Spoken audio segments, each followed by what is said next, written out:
problem is, by taking the law into your own hands, you might actually be damaging the process of law, and that ultimately could lead to catastrophic conclusions. It is a very good point, but the trouble is with the law hasn't done anything up until this point. So society has got fed up with the fact that paedophiles are convicted, released. They're released and they're able to reoffend. When paedophiles are caught, and I take your point on board with the fact that you can get the wrong person, well, out of how many cases has that actually happened? It's only, I think, 1-2 cases that it's actually happened across the whole of the UK, with all of these groups operating.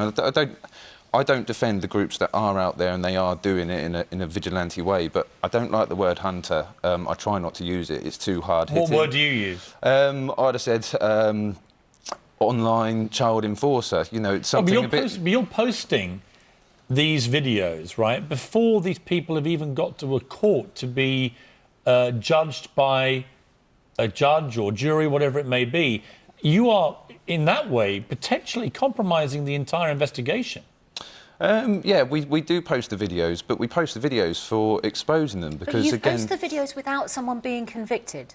They don't have a conviction, so we post the videos. So you're condemning but someone, we're not doing anything. And you are becoming judge, jury, somebody. and executioner, right. and that is the problem. The evidence is there. They are charged. I've not had one person that's been charged, but you know how law works. Law works until these people have gone through a court process and are convicted. Right, they are, under British law, innocent until proven guilty. Yes, you've provided some evidence, but surely it's incumbent on you to, at that point, when you've got the evidence, to give it to the police and let them do their work. If we have an admission on video, so on the videos, if we have an admission from that person, there's 100% proof. Surely that has to be taken into account. A coercive admission, an admission when you are intimidated. If you watch some of these videos, these are brutal encounters. And I've noticed, if you've seen my group, we actually do it in a professional way. If you're going to talk about we, as a group, then we, the paedophile hunters, if that was a real child, I've been doing this for years. I've been involved in the arrest of thousands. No, let me finish. I was making a point. I've been involved in the arrest of thousands of these predators. I want to see them all behind bars. You know what the vigilante hunters prove is there's a huge frustration in the public. The police need to capitalise on that. For goodness sake, they have special constables. They've had them from 1965. They patrol our real streets. Let's get them on the virtual streets. Let me ask you, Jim.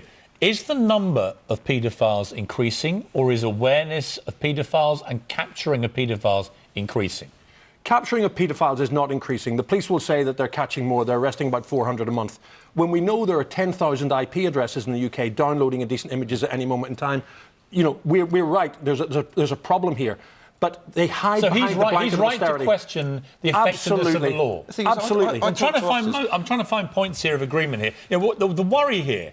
There was a case of a guy, David Baker, 43, killed himself in October, 4 days after he was confronted by paedophile hunters and detained by Hampshire police. Were you there when confronting him? I was there, but how am I responsible for his death? Well, I'll tell you what. We told the police, and even the family told the police not to release him because we were worried about his welfare. CPS released him. He then did that. Did video get put online? There was a video online. Right. So you put a video of this guy online, right? He then kills himself 4 days later. His family said the vigilantes acted too quickly and too fiercely without knowing enough of the case and without thinking of the repercussions. I feel bad about it, don't get me wrong. I do. It affected me. He may or may not have been guilty of what you believe him to be guilty of. And the police, but you never allowed due process to go through before you published the video. I phoned the police after that happened. The response I got was it's an occupational hazard. For me, it's not an occupational hazard because this isn't my occupation. What's an occupational hazard? Who said it was an occupational hazard? This is what I'm told by the police. The police have in place suicide prevention strategies. A police officer told you. We were told it was an occupational hazard. Told you because I wanted to find out where. Let me clarify what you got. Did you have a conversation with the police yourself? Yes, and I was told it. And a policeman told you. Who was this policeman? An occupational hazard. I'm not giving names. A serving police officer told you that people killing themselves is an occupational hazard. But the police. I speak to officers nearly every day, and I speak to sergeants. I've even had conversations with CID. Their hands are tied. by the people above. They cannot do anything about this. And about what? About paedophiles. But they are catching paedophiles. Yeah, they may not be catching enough of them, and they may not be getting the length of sentence. They're not catching enough of them. And they may not be getting the sentencing that you would like, but there's no doubt that they are doing their jobs, right? I'm not saying they're not doing it. I support the police 100%. Right. So why are you damaging police investigations by posting videos which can clearly compromise their court cases? Those police investigations haven't been damaged. These people have been convicted. People are still on remand. Not all of the people have been convicted. I didn't say all. And when you become involved, yeah, but when you become involved in the type of behaviour you do, Alex, I think you're well-intentioned. I think lots of people who are involved in this aren't. They hide. They're not cowboys in the Wild West. Agree. They're a lynch mob. 100% agree. And at the end of the day, what we've got to do is take the emotion of the vigilantes and put it to one side.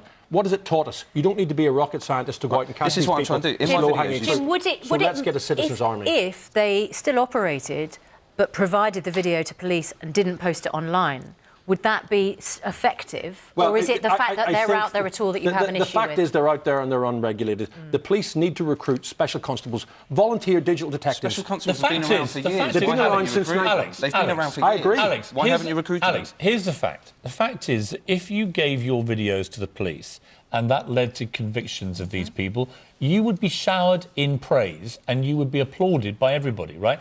My concern about this is you interfering with the court process and the legal process once these guys are apprehended. By posting videos online, that is going against every part of British law.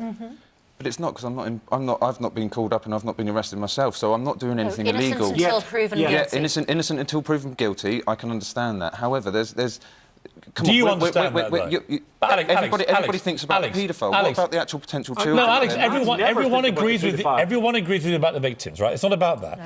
But do you understand the principle of innocent till proven guilty in a court of law? Of course I understand that. And yet your behaviour, I'm afraid, laudable though it may seem to people, interferes with that process. I mean, with it's my actually particular group, counterintuitive to the principle that's why I'm here innocent till proven guilty. That's why I'm here today. You're finding them guilty. You're posting incriminating videos to damn, expose and shame them before they've ever been convicted. And that is where I have a real problem with what you're doing. Yeah, no, I take that on board, Piers. You know, I do take that on board. But the way my group operate, and that's why I'm here today, we aren't vigilantes. If you give me the definition of a vigilante, they hand out their own justice. I don't hand out justice. But you are, though. I don't shout. No, how but am Alex, I handing justice out? This is where you're being naive or deliberately naive, right?